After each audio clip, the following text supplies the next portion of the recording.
तर मी महिलांना सांगू शकेन की आज माझं वय समजा 37 वर्ष आहे. तर आत्ताच्या म्हणजे 7 ते 8 वर्षापूर्वी माझं समजा हा हॉल जो आहे, तर ह्या हॉल एवढं अंगण पण मी वाकून जाऊ शकत नव्हती. इतकं माझं कंबर, पाठ, मणके, गुडघे दुखायचे. तर त्यावेळेस मला वुमन टॅबलेट, आमचे पांडव भाई यांनी वुमन टॅबलेट आणि स्ट्रॉबेरीचं प्रोटीन पावडर दिलं होतं. तर सरांनी मला असं सांगितलं होतं की तुला याच्यातून 1 ते 1.5 महिन्यामध्ये फरक पडेल. पण तुम्हाला सांगू शकते मी की मला फक्त 15 दिवसामध्येच रिझल्ट भेटला होता.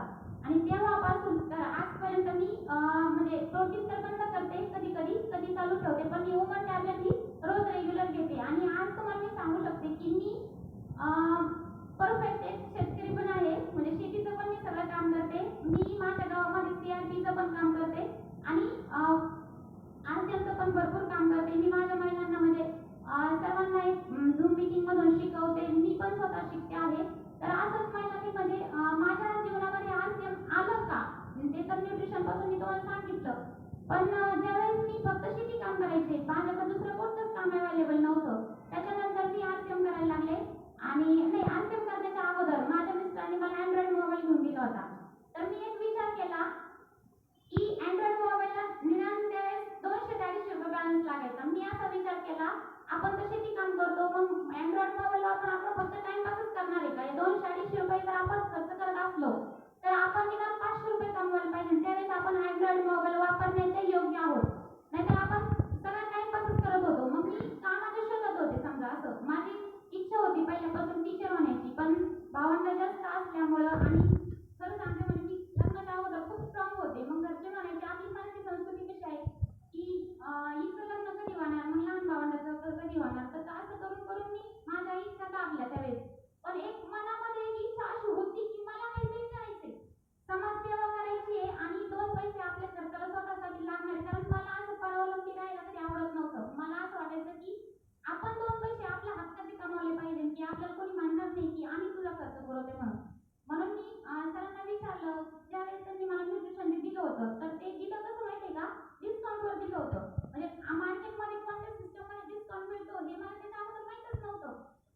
तर त्यावेळेस त्यांनी मला वुमन टॅबलेट डिस्काउंटमध्ये दिली, प्रोटीन पावडर डिस्काउंटमध्ये दिलं. मग मी त्यांना विचारलं, तुम्ही असं कसं काय दिलं मला?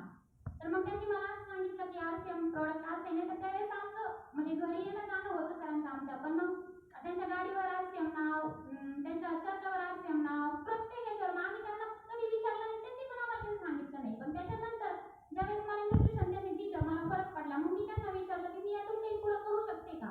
मग त्यांनी मला पूर्ण सिस्टम समजून सांगितलं. माझे मिस्टर मला आरसीएम जॉईन करायला परवानगी देत नव्हते, पण आम्ही दोघांनी कल्याणी आणि मी मिळून त्यांना कन्व्हिन्स केलं. म्हटलं आपण घरातले तर प्रोडक्ट वापरू, समजा जो बाहेर खर्च आपल्याला लागणार तो इथून घेऊ. तर आम्ही त्याच पद्धतीने सुरुवातीला मी म्हणजे 2 ते 3 वर्ष मी कामच नाही केलं आरसीएम मध्ये, खरं सांगायचं म्हणजे.